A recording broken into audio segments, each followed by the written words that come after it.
Welcome to the Athletic FC podcast with me, Ayo Akinwolere. These days, most Premier League clubs have an executive to deal with transfers. From Richard Hughes swapping Bournemouth for Liverpool this summer to Manchester United's pursuit of Dan Ashworth and Newcastle replacing him with Paul Mitchell, who, let's say, has got off to a tricky start. So, when a transfer window doesn't go to plan, is the sporting director to blame? Right, I'm joined by the Athletic's Newcastle United writer and Pod On The Tyne regular, Chris Waugh, as well as the Athletic FC newsletter lead writer, Phil Hay, as well. Chris, let's start with you on this one. I spoke to a Newcastle fan this morning and I was like, how's your season going? He went, look, we've got 7 points already out of the 3 matches. We haven't played that well, so things are looking good. But I tell you what, the transfer window was a bit dodgy. And Alan Shearer himself said it was embarrassing. I mean, in terms of that transfer window, would you say that's a fair assessment?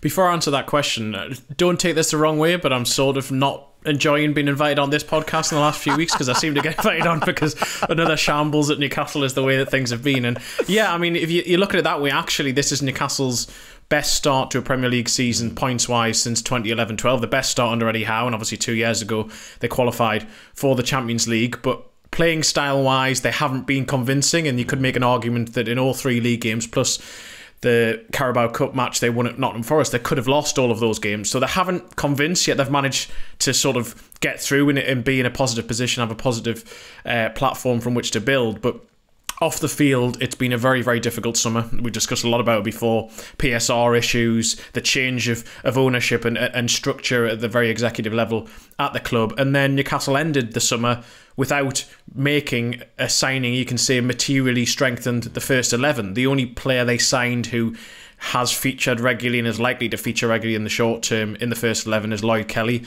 a free transfer left back / left centre back from Bournemouth. But they went into the summer, Newcastle wanting a right-sided centre-half and a winger as a priority. They didn't get either of them. There was the much publicised month-long pursuit of Marc Guehi from Crystal Palace, who they failed to sign. They had actually gone to Crystal Palace early in the summer and tried to get Dougie Freedman as sporting director before they got Paul Mitchell, so they'd also failed in that regard. And then actually one area of the club which I'm writing about at the moment, that Newcastle hoped to restructure the goalkeeping department over the summer, and they actually signed 2 goalkeepers, yet they didn't necessarily want really to sign one of them. One of those was PSR driven in Odysseus Vlachodimos from Nottingham Forest, and so they haven't actually materially strengthened that goalkeeping department. Eddie Howe doesn't really feel he's got a valid number 2 or a competitor for Nick Pope, so it was a difficult, challenging summer. And actually in many ways the fact that the window is now closed, I think, is a positive for Newcastle just to be able to move on from what has been a very, very turbulent time. Yeah, is there a feeling that perhaps Eddie Howe's been let down going into the transfer window and actually heading into this new season as well? Is Eddie Howe kind of part of the issue? And we've spoken on this podcast about the changing power dynamics in the background at Newcastle. Maybe he's a stickler in that middle right there that might have stopped the progress happening? I think it's harsh to say that he would be the stickler. I mean, what Eddie Howe wanted, and this was an agreement with everyone at the club, including Paul Mitchell and others, that they didn't just want to sign players this summer for the sake of it. They got themselves into a PSR situation in June because they've had to spend a certain amount of money and haven't been able to bring in revenue from sales, and they have to be conscious of that going forward. So if they signed a player for a decent sum of money who they weren't convinced was the right player to actually materially strengthen the first 11, Howe didn't just want bodies, for want of a better term, brought in. He wanted players who he thought were going to come in and strengthen the first 11, because Newcastle have a good first 11. They have a good probably first 15 or 16 players, and it's how you improve that level and take them forward. And so Marc Guehi was identified as someone like that. There were other targets. I think there's been a lot of confusion subsequently that supposedly Eddie Howe wasn't willing to accept alternatives. No, early in the window he had alternatives to Marc Guehi, but Marc Guehi was the one who Paul Mitchell and the club decided to pursue and couldn't get. And by the time it looked like they weren't going to be able to sign him, the other targets were either unattainable for price or had already moved elsewhere, and Eddie Howe didn't just want to sign another player if they wanted it. So has he been let down? I think to a certain degree Eddie Howe has been let down. the target remains European football, and yet he doesn't have a stronger side than he had last season when Newcastle failed to get European football. They surged forward under Eddie Howe, they have done, and got into the Champions League probably ahead of schedule, and last season, because of that, felt like a regression when actually really, compared to where they were 2 years ago, it did represent significant progress. But to suggest that Eddie Howe has to deliver European football with this squad, which actually I would argue is slightly weaker because Newcastle lost Elliot Anderson as part of the PSR deal, so they don't actually have as much in and around the first 11, to suggest that they have to get into European places when every other side around them and below them has strengthened this summer just about, I think that is, you can say that Eddie Howe has been let down, at least to a certain extent. Yeah, Phil, the caveat that is PSR is one that we will keep talking about, but this is a fan base that has enjoyed the likes of Tonali, Guimaraes, Isak, Gordon coming into Newcastle, great players that can offer great things. Are you surprised by the lack of big money moves this summer, Phil?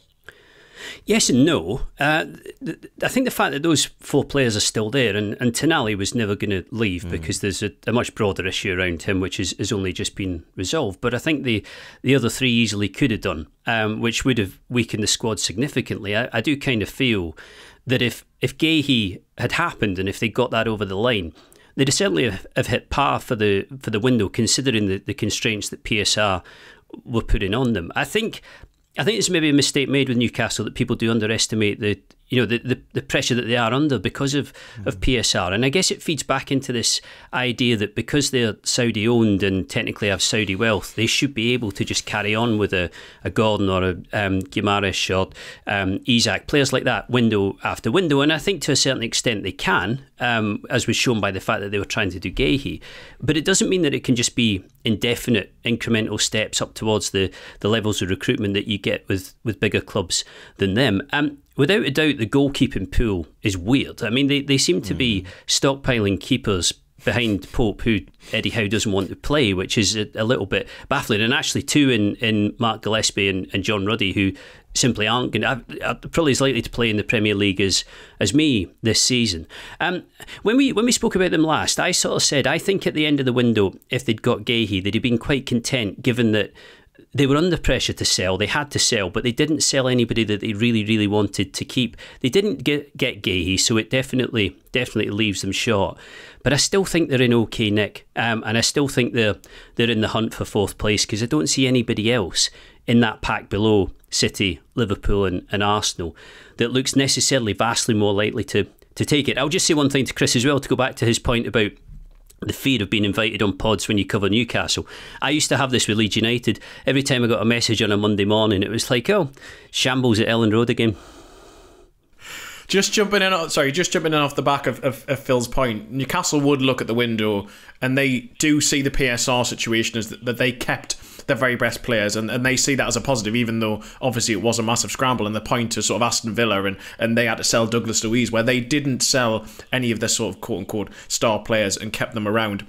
I suppose the part of the reason why I'm a little bit reluctant to say Newcastle should and will get into Europe this season is that if you actually look at large parts of the squad, there are ageing elements to it who've been key players, certainly under the revival under Eddie Howe. And I think there's also been a dynamic shift. Eddie Howe said publicly in the last week of the window that Newcastle almost needed the window to close because of players being unsettled and that linking away. And I don't just mean by the star players there. I also mean if you look at someone like Kieran Trippier, if you look at Callum Wilson, another big personality, Miguel Almiron, who's been a mainstay of the side, these players know now that really they're not first choice. And if you have that slight mentality shift where it's all been about unity under Eddie Howe, everyone's been pushing in the same direction, and if things just change slightly, that dynamic, that's where I fear Newcastle haven't freshened, and instead they have some players who really know that they aren't fully part of the squad going forward. And I think that creates a bit of an issue, and it will take all of Howe's man management to make sure that doesn't become an issue going forward. Chris, I just wanted to really ask, how close were they on Guehi? And if they were close, why didn't they push the boat out? Was PSR holding them at a certain limit, or were they actually quite a long way from what Palace were asking? Well, it depends which side you speak to as to the exact ins and outs of the Guehi saga. Part of it was down to PSR, and Newcastle had a sort of limit that they would go to in terms of what they felt they could pay without really creating a problem for themselves going forward. And they could have committed that to one player, maybe in one position. And so when they didn't get Guehi, they then inquired for Anthony Elanga, a winger that they like at Nottingham Forest. They didn't end up making a bid, but equally they didn't see that they had the wiggle room right now to be able to do both a right winger and a centre-back. Now, negotiations went on for a long while. Paul Mitchell seemingly was quite confident he could get the deal done, but Palace had set a limit, but seemingly they wanted 65 to 70 million. Newcastle were never getting to that, felt confident throughout that at some stage Palace would blink, but Palace didn't blink, and I think there were various reasons for that. They got injuries, there were issues there, but every single time there seemed to be confidence suggested from the Newcastle side that a deal was getting close. Marc Guehi was named in a Crystal Palace starting lineup as their captain, and it's that there's something doesn't quite add up here. So it was a miscalculation, I think, and in hindsight, Newcastle should have moved on sooner, and that was part of the problem. I think even by the last week of the window, it got to the stage where even if the deal had happened, everyone knew Newcastle were paying more money than they would ideally have liked to have paid for him. And so I don't think it was ever as close as maybe it seemed imminently in public, but Newcastle felt that it could have got to that stage. But seeming that just came up it's with Steve Parish, the Crystal Palace chairman, someone who just was not going to deal for any lower than the price he wanted, and Newcastle never got close to actually matching that. Yeah, Chris, very quickly on that, why were Newcastle so narrow then on that deal? Surely there might have been other people they should be looking at if they knew Guehi was going to be too expensive. I mean, it's not out of the question that clubs are always looking at various other players if they don't get their star man. I just wonder why they relied on that transfer to be the main one for them. Well, again, this is almost, even inside Newcastle, it's almost like a he said, she said sort of what exactly happened there. And I mean, Eddie Howe did have other alternatives. As I say, early in the summer, there was a list drawn up and there were other alternatives. One of them was Malik Thiaw at AC Milan, someone Newcastle liked a lot. But there were other targets at an early stage. But by the time, seemingly Mitchell thought that he could get Guehi, and he was ideally number one. If Newcastle could get Guehi, that's who Eddie Howe wanted. But by the time, I think at the very top, it shifted from Guehi's probably not going to happen here. The alternatives, the ones who Eddie Howe really thought could come in and improve the team without question, had moved on. And then the other players who were suggested them, I mean, Axel Disasi at Chelsea was someone who was floated. But Newcastle had looked at him previously, and obviously it hadn't quite worked out at Chelsea. So Newcastle could have taken a gamble on Disasi, but then they may have hamstrung themselves going forward from a PSR perspective. So Howe opted against that. So it was a combination of things there, really, but I think there was a misplaced confidence, at least from some inside Newcastle, that they could get the Guehi deal done at a price that they were willing to pay. Okay, well, let's move on, because Paul Mitchell, you spoke about earlier, arrived as sporting director at the start of July, and you recently spoke to him, Chris, following the end of the transfer window.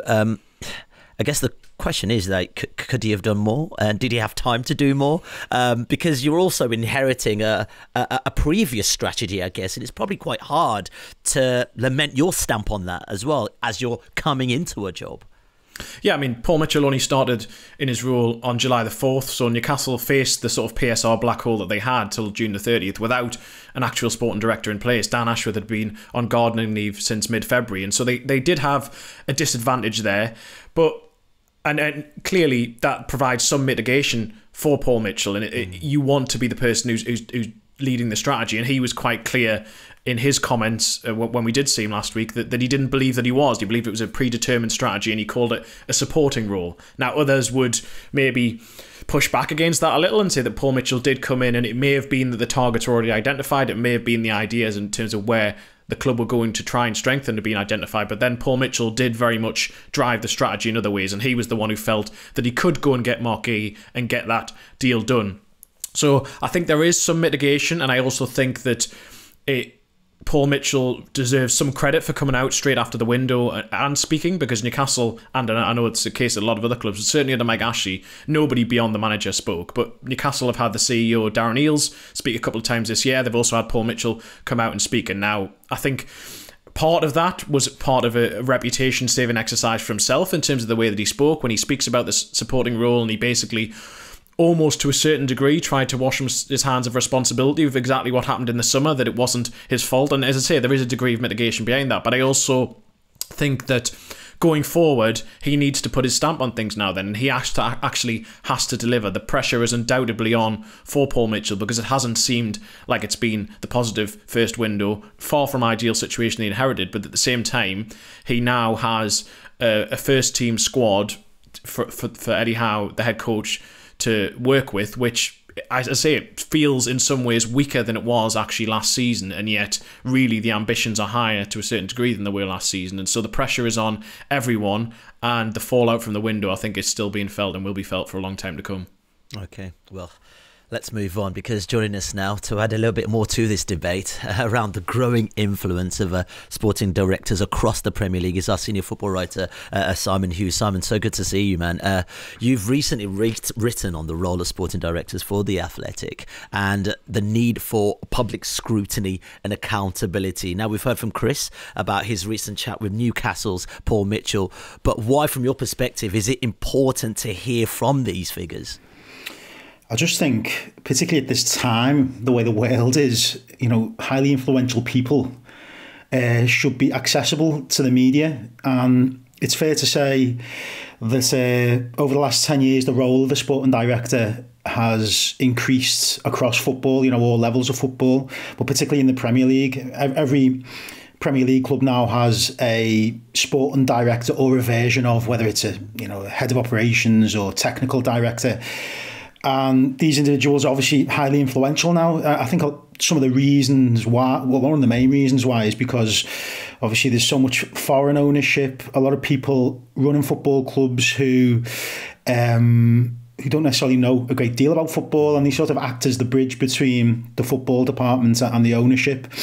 Particularly when it comes to transfers, I think every manager or head coach will admit, that the recruitment is if you get that wrong, you've got no chance, really. So as it stands at the moment, we hear from sporting directors occasionally. It was interesting to see Paul Mitchell do that.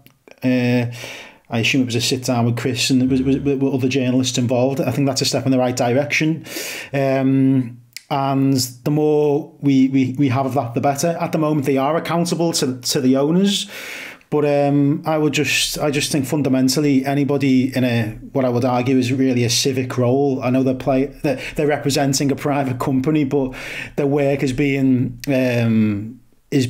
watched and absorbed by millions of fans, across the world. I think it's only healthy that they answer questions from the media, and at the moment, not enough do.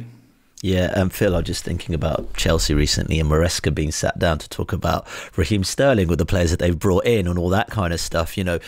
Often the onus is on the coach, the manager, to answer these questions. Do you think there's been enough scrutiny based on sporting directors who are inevitably the ones in charge of potentially bringing players in and out of the club? I think there is. I think there is a lot of scrutiny on them, and that's a result of the sort of prominence that they've developed over the last decade or so, and the realisation among supporters that they are really influential figures. We've comprehensively moved on from the days where your manager wholly dictates a transfer policy, and there are slight outliers there.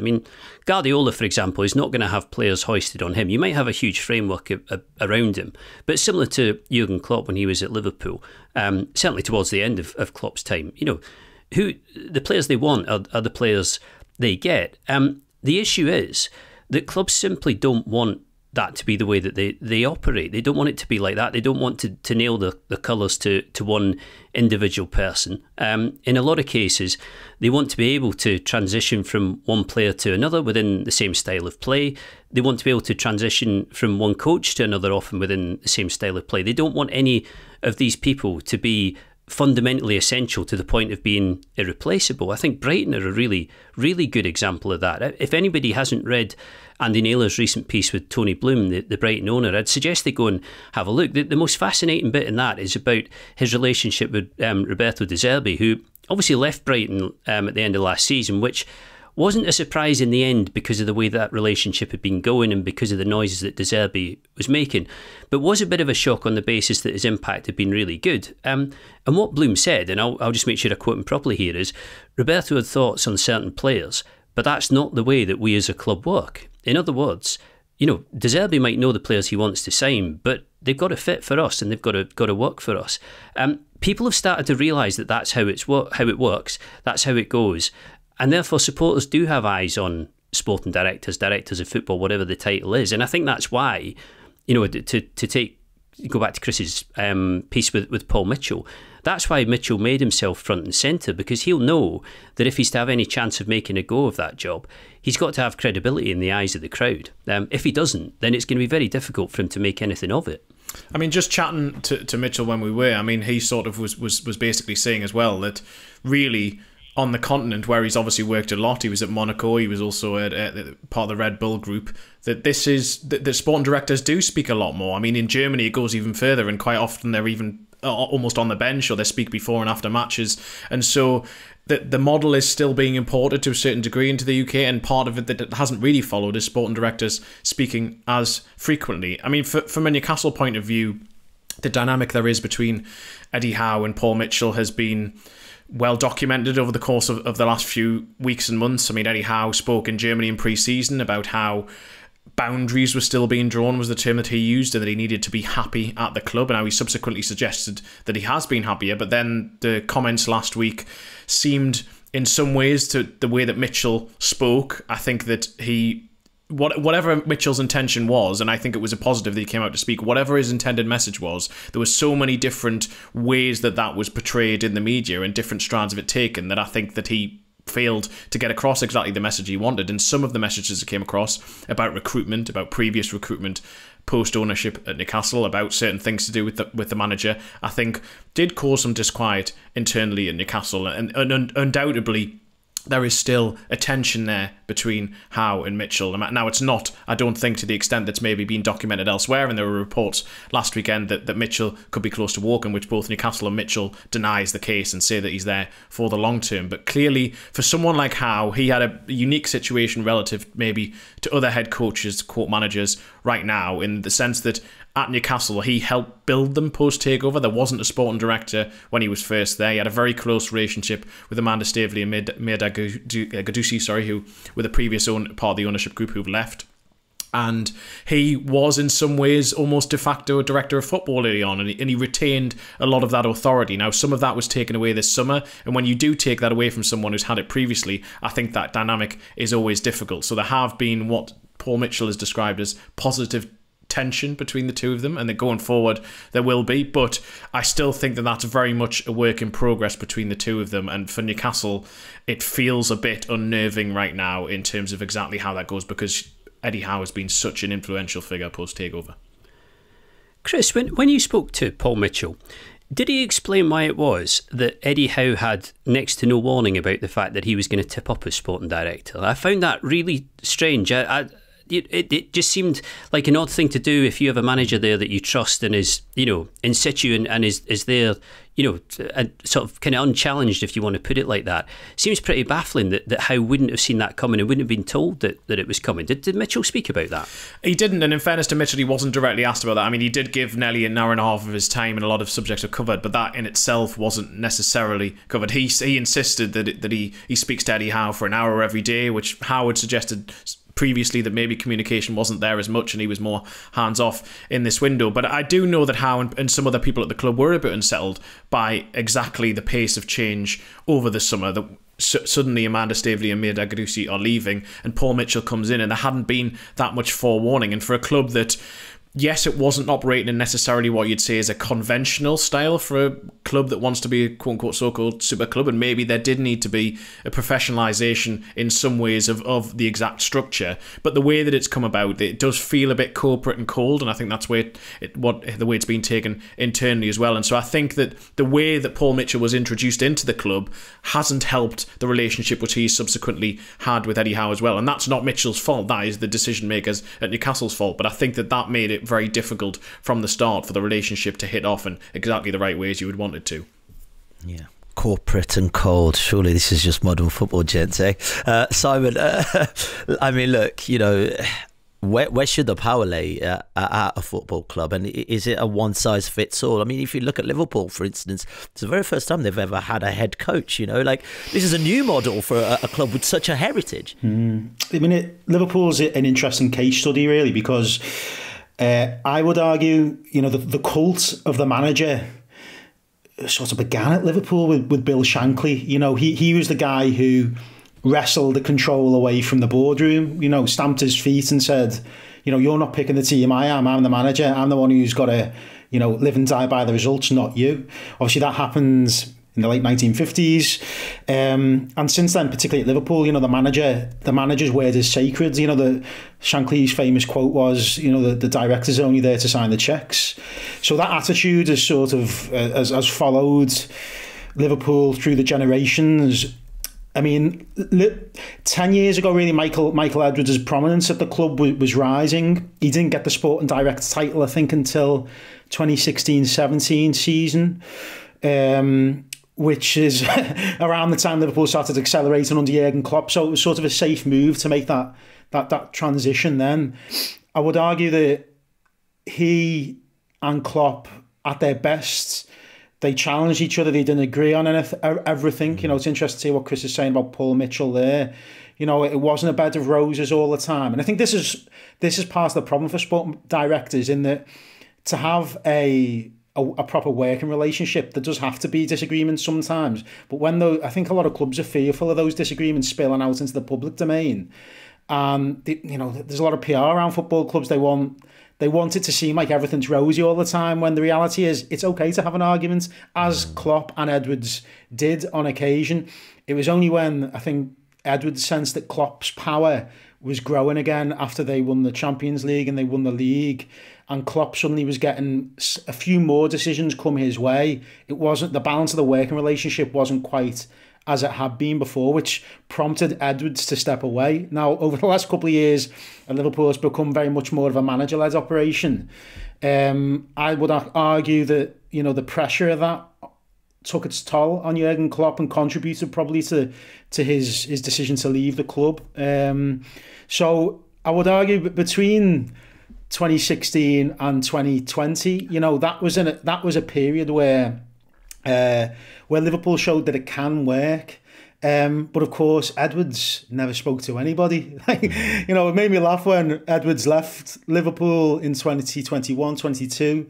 He left a big, long farewell statement on the club's website, you know, this impassioned letter. It was like, you know, why has he not spoke with this sort of authority before? And it was sort of left to Jurgen Klopp to be the front-facing man. Now, as you said, I'll just finish on this, Arne Slot is now the head coach. So there is a clear distinction at Liverpool that he is there to coach. Richard Hughes is there to lead the recruitment and to lead the off-field strategy, whether it's the medical department, which is very key at Liverpool, which is a thing that, again, I would argue has undermined the club's pursuit of success over the years. And it would just be good to be able to ask him questions from time to time. Not that this benefits me, because it's not really my job anymore to sit in front of sit in front of the manager or the sporting director and ask them questions. I just think it'd be a healthier and fairer way of him operating, to be honest. Because where I feel sorry for Arne Slot is he's going to be asked questions week after week after week over the months ahead about the contract situations, and people will say, well, why are you bothering to ask him? Well, you're going to ask him that question when Mohamed Salah's just scored at Old Trafford, as he has. It's inevitable. You think, well, you know, Mohamed Salah is clearly a key player at Liverpool. Why is his contract situation? Arne, do you think that he should remain at Liverpool? It's a fair question, but obviously he's not in control of leading that process. If Arne Slot is the only person you can ask, then what else can you do? That is generally the problem, that you don't have any other avenue to fire those questions down. So your manager keeps answering. You see time and again with managers, head coaches, that they get stuck in a rut of trying to deal with questions or topics that they can't actually answer fully for you because they don't know, or they don't have enough control. I think one thing I'd say about Slot is he's not going to be a soft touch, in the sense that managers at that level, even if they are, and I was making this point about Guardiola, in a framework that involves sporting directors and big recruitment teams and everything else, they will want to have a say to a certain extent. And there are a couple of reasons for that. One of them is ego. You know, these people don't let themselves get pushed around. Another one is that they know that if it all goes wrong, it's not going to be the recruitment department that takes the first hit. It's going to be them. So they need players that they can trust and players who they actually believe will fit in. I mean, my main experience of a sporting director was at Leeds, where Victor Orta was in position for a long time. And a long stretch of that, he was married up with Marcelo Bielsa as Leeds coach. And Simon touched on this, but the two of them could fight famously behind the scenes. They could have stand-up tear-ups, stand-up rows, big tear-ups that were all resolved and left alone. Bielsa sort of slotted into this system where Leeds would recruit players or would look for players, scout players in the position that he wanted to fill. But if they went to him and said, we've found this option, we could get this done. If he didn't like it, it would be a categoric no there and then. Thank you very much, there's the door. And there'd be no discussion and there'd be no debate about it. It was just a case of, I don't want this player and I'm not having him. And again, that was because Bielsa realised that he had to build the team as it needed to be built. And players being hoisted upon him that he didn't really value or rate wasn't going to work. I mean, the relationship can be really delicate. And one of the things that I was just going to reference was the fact that in that period, Orton never had an office at Thorpe Arch, the Leeds United's training ground. And he would go there kind of maximum once a fortnight, something like that, because he didn't want to, whether or not Bielsa told him not to do that, I don't know. I don't think that was the case.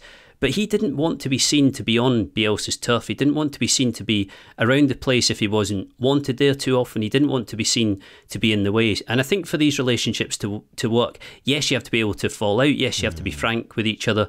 But you've definitely got to know each other's boundaries as well. It's really interesting to hear that, Phil, because I think where you can compare Bielsa to Jurgen Klopp is, the strength of their identities in terms of what they expect out of their football teams. They certainly from 2015 to 2019, Klopp didn't deviate. And that, I would argue, made Michael Edwards' job a lot easier in that period because the sporting director knows exactly what he's looking for in a player then. If you wind it back before, it becomes harder for the sporting director when previously Michael Edwards worked with Brendan Rodgers, who sort of arrived with this idea of being a possession-based team. Liverpool, in reality, during his reign at the club, became more of an account-attacking team. And then when they almost got to that point of opportunity of winning the league, Rodgers' sort of ideas around how the team was going to play changed, the tactics changed, the formation changed, the style changed. So when that all happens, it just makes it very difficult for a sporting director to do his job. So I think that is why we see this so often now, this talk of identity and why it's so important to football clubs, because particularly at a football club when you've got a sporting director, if you're all working towards the idea of a tactic or a style, it's a lot easier to recruit when that doesn't change.